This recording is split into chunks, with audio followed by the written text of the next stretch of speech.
It's Wednesday, September the 22nd, King of the Mountain State Show. I'm Chase Hill. My guest today was victorious in the last round. He's put himself in position to be one of the final four light heavyweights in the state of West Virginia to be crowned the King of the Mountain State. He's got a great coach. He's got a lot of momentum and a lot of experience in the boxing ring. Thanks for being here with me, Tyler Ainscough. Yeah, thank you. How's it going? It's good. It's good. I'm glad to finally get you on here. I've got to meet you a couple of times now. Got to see you in the ring personally. I talk Yep. with your coach a lot. He thinks the world of you as a person and a boxer. I think highly of him as well. First time on the show, one of the things I want you to tell the fans to start with is where you're from, where you're living, how old you are, some of that stuff. I'm living in Wellsburg, West Virginia. It's like, if people aren't familiar with it, it's like the northern panhandle of West Virginia, kind of in the tri-state area of Ohio and Pennsylvania. 25. I've been boxing for about the past 7 years, ever since I got out of high school. So yeah, and boxing was not your first real combat sport. When you were in high school, you were a wrestler, correct? Yep. So tell me how that transitions. Do you see some of the lessons, the skill sets, the adversity you faced there on the mat? Is that something you've carried over into boxing? Yeah, I mean, there's still like the same adversity, it's still like that one-on-one like type of competition. So, that's basically what I was shooting for whenever I came out of high school and like I wrestled and stuff. I still want to do that one-on-one competition, join the boxing gym. But I mean, whenever I wrestled, I wasn't, I mean, I was okay, but I was I was overweight. I was like 230 pounds when I very first started boxing. Just, I wasn't big or nothing. I was just fat basically. So, whenever I joined my first boxing gym down there in Wellsburg, I lost about 40, 50 pounds within 4 or 5 months. I just got a little dedicated off of it and just started fighting. And ever since then, just been keeping at it. So.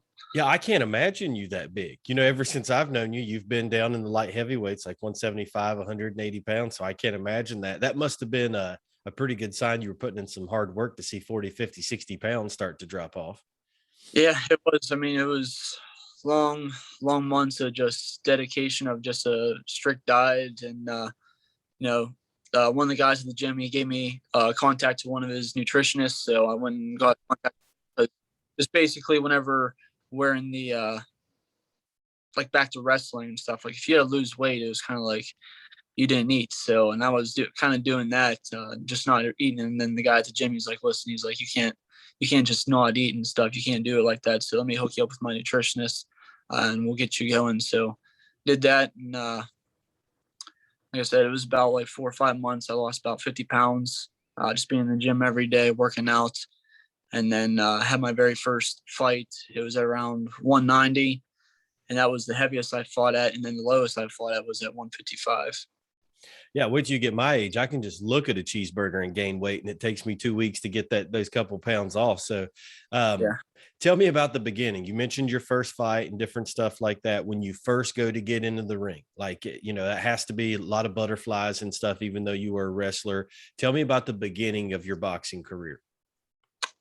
The beginning, I trained at a small gym in Wellsburg. It was called Iron Tiger. The coach was Paul Chipoletti was his name. I don't know how long I trained there. It was maybe about like six months up to a year. Maybe I trained there before I had my first fight. My first fight was just a tough man down there in Wheeling. Me and my buddy, we just decided, we're in the gym, so we might as well, get something a little bit out of it. So we were just like, both like, why not? Let's just try to see how it goes. And I went in there because I didn't know a lick about boxing whenever I very first started. So everything was just new to me. The footwork, everything was just different. It was completely different than wrestling. There's really no similarities, not even like really in the training, besides, just running and stuff, staying in cardio shape. But I did good. My coach, I went against like the runner up from the years prior whenever I went down there. I did pretty good, looked like a boxer and stuff, did what my coach taught me. He thought I was the most, I don't know what the word is, the calmest fighter that he's had for like a tough man contest, because I kept my composure and everything. I ended up losing, but he definitely thought I was the better boxer and stuff. And I agreed and just stuck with what he taught me. And after that, I didn't really, because the tough man, it's boxing, but then again, it's not. So want to see like who's the aggressor, who throws the most punches, that type of thing, whether they land or not.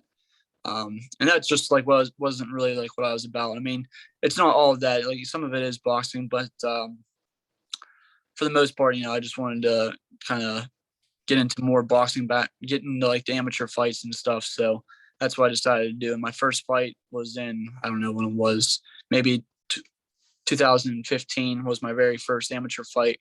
Maybe a couple months after, 4 or 5 months after that first tough man contest. And it was 1 minute rounds. And, 1 minute rounds, you got to hustle. And same with tough man, it's the 1 minute rounds. So you got to hustle to get your points in there, win the round and then get a minute break. And then you're out there for another minute. And it's just a constant hustle. You don't really have too much time to like relax, set things up. So that wasn't really for me. So I told, the promoter that I was fighting with at the time, I was like, hey, like, is it all right if we start fighting 2 minute rounds? Because ever since that first fight with 1 minute rounds, I just didn't like it. And I just wanted to push for twos. So that's what we did. Well, and on our tournament, I've seen where the 2 minute rounds has really been a hurdle for a lot of guys, but I feel like it plays into your style. Like when you are a technical boxer, your coach is one of the most technical guys in the business in our area. When you've got a bunch of different tools to be able to analyze your opponent, to see what he's doing, to find your weakness and to be able to exploit it, that's something that takes some time. You can't do that in 1 minute rounds. So maybe our tournament has actually, do you feel that our tournament, the 2 minute rounds, has given you a little bit like it's playing into your favor? Yeah, for sure. And I mean, even just going to like training and stuff, at the gym and stuff, like we'll spar and like all the rounds are always on 3 minutes all the time. We get 3 minute rounds and a 30-second break. So that's more than enough to do the 2 minute rounds. But yeah, I definitely favor the 2 minute rounds over the ones. And then, and definitely whenever I make the transition to being a pro, because I know Joe's talked about that we'll go to threes, and I'm sure I'll be all right with threes as well. Well, and you mentioned the training regimen. So one of the funniest things for me is when I talk to fighters and I'll have these guys and they'll say, oh, I'm doing 12 4-minute rounds. I'm doing 10 3-minute rounds. This is going to be no problem to do 2-minute rounds. You talked earlier about keeping your composure and being calm. That's a big part of it. If you go out and some of these guys, and I've watched them, they've went out, they've told me I train 10-minute or 3-minute rounds, 10 rounds sparring. It's no problem. 2 minutes is nothing. Then they go out there, they hear their music playing, that it's a real fight. They let their emotions get the best of them. They lose their cool. And as you know, the split second you lose your cool, there goes all your stamina. There's nothing you're going to drain fast. So being able to train like you do in a great facility, great sparring, that kind of stuff, and being a naturally composed all the way back to that first semi-pro tournament that you competed in, being one of your things, cool as a cucumber in there. I feel like that's a skill that is hard to teach. A lot of people can do 10 rounds of 3 minutes in the gym, but to be able to teach somebody, especially as an amateur, to go in there and to keep their cool, if they don't, they're going to lose their stamina. Right. And I think too, just coming back to like the training and stuff, like you say, like, some guy says, oh yeah, I've been training for, doing 10 3-minute rounds, I should definitely be able to handle twos. But I mean, there's a difference in obviously sparring, hitting the bag versus, being in like fight shape and actually fighting, because fighting, it's a whole new world other than sparring and, just hitting the bags. And saying again too, like in that 10 rounds that you did with 3 minutes, if you're not pushing yourself, you definitely got to push yourself to get to like obviously the maximum amount of cardio that you can out of it. But yeah, if you're not pushing yourself, you can do 50 rounds, 3 minutes, and it still won't affect you during the fight. Yeah, you're right. I've seen gyms that they're there all day long and they literally do no fighting. They're there all day. They're training all day, but it's not real fighting. So one of the things that I think is one of the best advantages for you, other than the things we've already mentioned, is I've got a lot of friends in this boxing business. I've been in it for quite a while now. One of my favorite people, really out of respect and out of his skill and what I see him do, is your coach. Joe Board is phenomenal. Like, yeah. There is almost no way to describe the next level of boxing ability that he's able to go. I hear him yell something and I see you almost blink your eyes as you absorb the information, knowing now I know what to do. And as soon as it presents itself, you do it. and it works all the time. We go all the way back to round one of Jesse's fight. When Jesse was fighting, he had almost no experience. He was overwhelmed. He didn't know what to do. And I heard Joe, I'm sitting in the corner, and I'm listening to him, and I'm hearing Coach Board tell him, act like you're going to go to the body and throw the big right up top. He'll drop his hands. He did it perfectly. Now, this is a guy that had like no fights, maybe one or no fights. So he knew that from the gym. He knew that from taking it out of the gym and putting it in the ring. I think the world of Coach Board. Tell me a little bit about your coach. Yeah, I mean, whenever I first started with Joe about 2 years ago. And I knew Joe prior to this, just from just being different gyms, going to fight shows and seeing him. So whenever I decided to go with Joe, it was wasn't a hard decision, but his gym's about 45 minutes away from me from where I live, which isn't a problem. So I make the travel there every day. But Joe, he's a phenomenal guy. I mean, in and out, boxing, not boxing. He's a tremendous guy. And, we go anywhere we go, everybody knows Joe. So everybody says hi, and, everybody knows Joe. Whenever we go and start training and stuff, my very first day there, first week rather, he didn't really give me too much pressure on training or nothing. He just kind of give me his ways and his instruction. He kind of wanted to see what I had for the first week. And then after that was basically him instructing me and everything that he says, but I know if you were to ask Joe this question, he would say that I'm a good listener, and that makes his job a lot easier. Cause even these new guys and stuff that come in the gym, Joe will tell them to do something or how to do something, and then they won't do it. They'll kind of have this look on their face, and I'll ask them, I'll say hey, do you know what it means? And they'll be like, no. And my biggest thing for guys just starting out is just to ask a lot of questions, because that's what I did. And I told Joe one of the first weeks I was there, I was just questioning him all the time, but not questioning him just the question his knowledge of boxing, but it was just to question him so I could understand it better. Well, and I think that translates into all aspects of life. Like my dad used to teach me, you don't know the answer to the question if you don't ask the question, and boxing is something I've talked on the show in other episodes with other people. Is there's a lesson in every day at the gym, every drill at the gym. It is more learning. It's more of a chess match than people could ever understand, how much preparation goes into it. And if you're going to put that much preparation into it, you can't go into the ring and the first time you go to mix it up, let everything go flying out the window. You have to be composed. You have to stick to it. I think the world of Coach Board. All right, let's talk about your last fight. You fought Zach Gillenwater in Huntington. It was a good fight. We did a random lottery draft like we do to set up these tournaments. You guys drew names out, and you guys had actually fought before. So you were experienced with him. It was kind of a close match the first time around. I felt like you controlled this fight for the most part.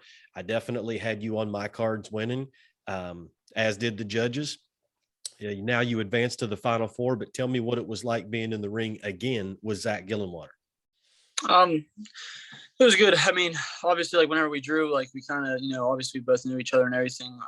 We fought before down in Charleston, West Virginia, many years ago. I don't know. It was probably maybe right around 2018 or something. We fought. It was at 165, maybe 155 pounds. So it was a little bit lighter than what we weighed in at for this tournament. But I won split decision. It was a close fight. This fight was, again, was close. I know, just watching it back, the fight was close, but I think, it was my jab and stuff that really set the pace in the rounds and distinguished that for me to get the win. But Zach, he's a hell of a guy. I mean, hell of a competitor. Even after the fight and stuff, I told myself, I'm sure this probably won't be the last time that we see each other again. I said, maybe next time it will be in the pros or something. We'll just have to wait and see. But I really like Zach. He's, like I said, he's a tough guy, and he just brings that dog out, every fight, and he doesn't care who you are, what you look like or whatever. He just bites down and he just throws. So yeah. And you guys may end up seeing each other again. You're right. I know boxing is in Zach's blood, just like it is yours. He's got future plans like that. So you guys may eventually be in the ring again. Moving forward now, October the 16th, just a little over 3 weeks away, we'll be down in Welch. It's the semifinals. There's now 4 guys left in the tournament to be crowned king. You match up with Keenan Williams. Keenan comes in from Street Beefs. He was a high school wrestler, got into the Street Beefs boxing. He's got a bunch of video out on YouTube. A little unorthodox, not the USA boxing technical kind of boxer that you're going to see in some of the previous stuff. So this is a matchup of the boxer technical versus a little bit more of unorthodox street. I know you probably got a chance to watch his fight in Huntington. Tell me, give me a little bit of a preview of that fight, what we should expect. Yeah, I mean, he's definitely a little unorthodox, and I think that I'd say that favors him a little bit. Just coming from me, being like the boxer and stuff, it's very unorthodox to look at somebody, even like sparring or whatever, like even like a new guy that's just like fresh in the gym, you start sparring. It's very unnatural to almost spar because you're trying to pick up their timing and everything, but it's just not jiving because they don't throw like how you should as like a boxer should. But yeah, he's very, very elusive. He had good cardio, made it all the way to the third round. I know Stallworth, he was second win in the second round of their fight. He never sat down on the stool or nothing. I expect him to be in good shape and definitely come out banging. So we'll just have to wait and see how it goes. It's going to be a good one. It's a great fight. Both of those fights are. It's super exciting. One of the things I met you've got some teammates, if you will, that work out of Joe's gym that fought in my heavyweight tournament the first round. When we met each other, and he told me he had this guy that was really good. When Coach Joe told me that he had a light heavyweight he wanted to put in the tournament, when I realized it was you, I'm going to admit to you, like, I didn't see all this coming. Like you're a little bit sneaky as to the power that you've got. Maybe it's because you throw it so technical that there's so much technique and stuff in it. But now hearing your story, knowing that you came from a bigger frame and you've worked your way down in weight and that kind of stuff, the power, the skill, everything, I was really impressed. Like, I didn't see that coming. And I thought it would be a little bit tougher fight with Zach than what it was. I thought you controlled it all. So, hats off to you, man. I thought you really prepared well, and I thought you put on a great performance, which, as this thing goes along, each round's going to get a little tougher, but I don't think that's anything that worries you about competition. As you know, when you go to the semi-pro tournaments or you go to USA Boxing, maybe a regional event or something, you could be fighting some of the best in the country. So that's something, I'm sure that you've been in the ring and experienced before. Super excited to have you part of the tournament. Thanks again. Your next fight is October the 16th down at the Welch Armory. The main event that night is Zach Kuhn versus Derek Lambert for the West Virginia Super Welterweight State Championship and the ABA Championship. We're going to have the final four of the heavyweights. We're going to have the final four of the light heavyweights, 2 other pro fights, and about 10 other amateur standalone fights. It's going to be a pretty lengthy card. It's a big venue. Yeah. People down there are rowdy. I think you're going to really enjoy it. Again, I'm glad that you're a part of this, especially Coach Joe and the whole team. Before we wrap it up, if you have any shout outs, anybody you want to thank or anything you want to add to our conversation, let's do that now.